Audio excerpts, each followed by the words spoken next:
for grant money for a while. A lot of it has to do with our census numbers.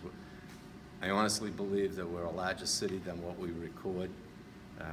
We're down around, according to the U.S. Census, around 55 or 56,000 people.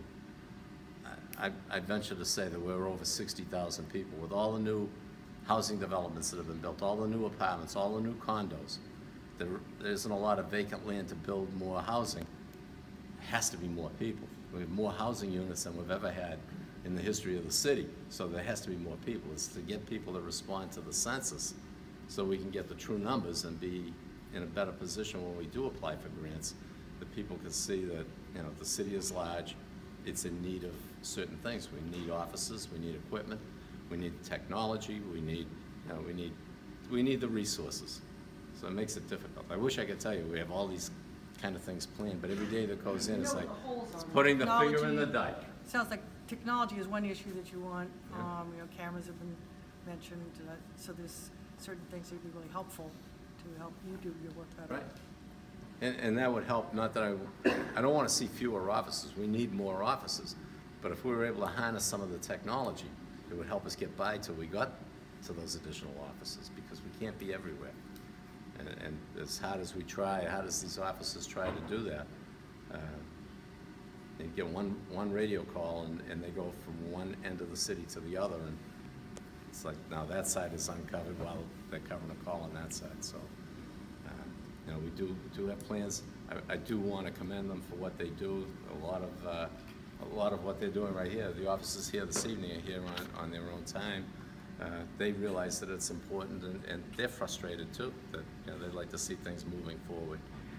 But just having an opportunity to have this type of dialogue is helpful. And you understand where we're coming from, and we understand where you're coming from, and maybe together we can solve a few problems. Yes, sir.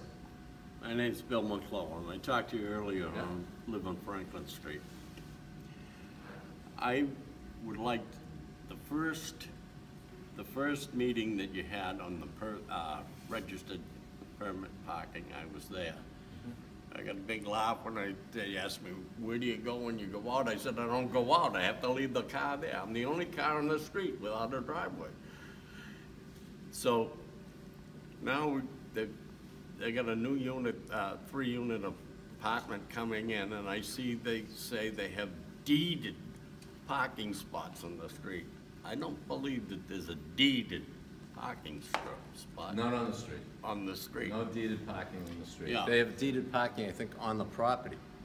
No, well, they explain that, but then they say 2 on the street. Well, they may have an overflow, but I can tell you now that where that apartment complex is going between Court Street and Everett Street has permit parking. Court Street I'm not certain of. I don't think it has permit parking, but... Well, Franklin's off of Park Street. Right. And I live near Park Street. Park Street's a main drag. Those people have a hard time parking. They redid a house over there with about 5 or 6 units a couple of years ago, and they were charging them for parking, so they come over and park on Franklin Street, and I got nowhere to put the car. And I'd want to see it for the street. For the street. I don't care if they live on the street. I don't care. As long as I got one parking spot for me. That's the way I feel about it. What we're telling everyone that comes in for permit parking now is that they have to think more in terms of a neighborhood. It can't be just one street. It has to be the neighborhood. Because those people on Park Street are your neighbors. And if Park Street is full, they need to be able to have, if they have permits, if it goes that route, they need to be able to park.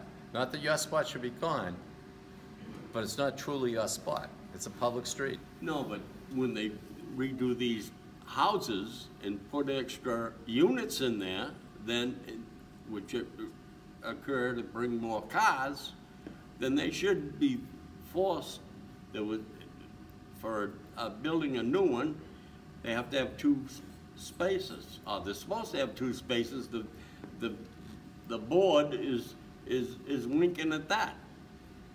They should have 2 spaces for every apartment if they're building. No, I don't disagree. I don't know what the building code calls for. Yeah. I know that there's a number that the building code says that they have to have. I don't know if it's a car and a half. I don't know if it's a car and a half.